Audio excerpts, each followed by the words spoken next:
श्री शिवाय नमस्तुभ्यम। जय श्री महाकाल।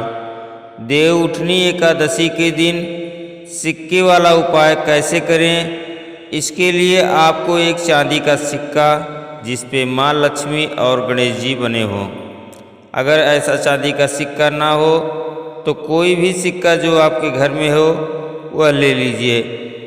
आपको एक ही सिक्का लेना है।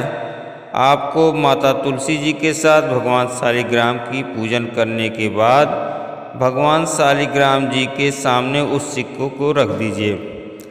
रखने के बाद बाकी की पूजन कर लीजिए। फिर रात भर उस सिक्के को वहीं रहने दीजिए।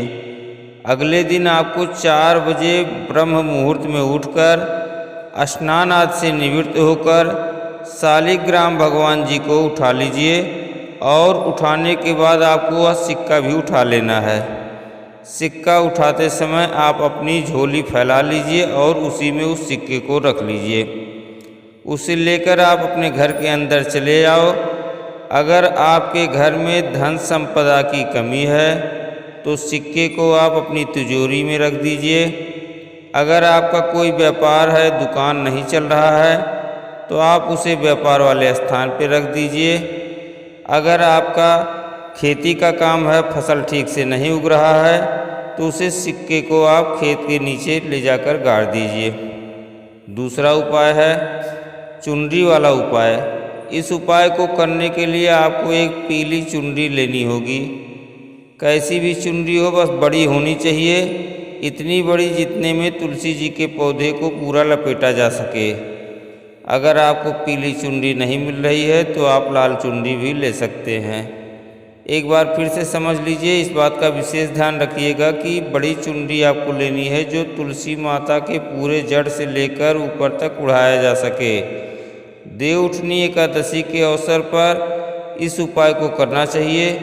तुलसी जी के पौधे पर उसे चुनरी को उड़ा दीजिए। तुलसी विवाह के दिन तुलसी माता को चुनरी अर्पित करना बहुत ही शुभ माना जाता है। एक बात का विशेष ध्यान रखिएगा कि एकादशी का दिन है तो आपको तुलसी माता में जल अर्पित नहीं करना है।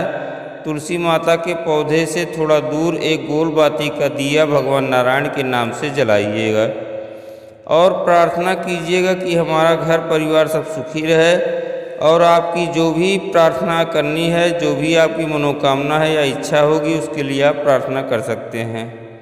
जब देव उठनी एकादशी खत्म हो जाए उसके बाद अगर आपको लगने लगे कि वह चुनरी खराब हो रही है या पुरानी हो गई है, फट सकती है, तो आप उसे उठाकर अपनी तिजोरी में रख लीजिएगा। तीसरा उपाय है देव उठनी एकादशी के उपाय। देव उठनी एकादशी यानी तुलसी विवाह है। आपको लेना होगा गन्ने का रस। यदि गन्ने का रस न मिल पा रहा हो तो गुड़ को फोड़कर अच्छे से पानी में मिला दीजिए और 5 बेलपत्र लेना है। यह सामग्री लेकर महादेव के शिवलिंग के पास जाना है। 5 बेलपत्रों को एक साथ भगवान शिव के ऊपर समर्पित करना है, जिसकी ऊपर की पत्ती भगवान शिव की ओर और उसकी डंडी माता अशोक सुंदरी की ओर करके चढ़ा दीजिए। अगर आपके पास गन्ने का रस ज़्यादा है तो उसे 2 पात्र में लीजिएगा। अगर आपके पास गुड़ का पानी ज़्यादा है तो उसे 2 पात्र में लीजिएगा। अगर आपके पास गन्ने का रस या गुड़ का रस कम है तो 2 छोटे छोटे पात्रों में ले लीजिएगा। अब आपको अपने दोनों हाथों से त्रिपुरा सुंदरी का नाम लेते हुए जिस स्थान पर आपने बेलपत्र चढ़ाए हैं उस स्थान पर गन्ने के रस को अथवा गुड़ के पानी को चढ़ा दीजिए। नाम एक बार पुनः सुन लीजिए। माँ त्रिपुरा सुंदरी जी का नाम लेकर रस चढ़ाना है। रस चढ़ाने के बाद अपनी कामना इच्छाएं भगवान शिव से कह दीजिएगा। उसके बाद आप एक लोटा शुद्ध जल भगवान शिव के ऊपर चढ़ा दीजिए। जिस कामना से आप इस उपाय को कर रहे हैं उस कामना को आप कह दीजिएगा। चौथा उपाय कर्ज मुक्ति का उपाय है। आपको 7 बेलपत्र लेना है इस उपाय को करने के लिए। 7 पत्तियों पर पीला चंदन लगा दीजिएगा ऊपर वाली पत्ती पर। उसके बाद आपको लेना है 2 समी का पत्ता। उन दोनों समी के पत्तों को शहद में डुबो दीजिए। सभी सामग्रियों को लेकर भगवान शिव के पास पहुंच जाइए। एक तांबे के लोटे में जल ले लीजिए।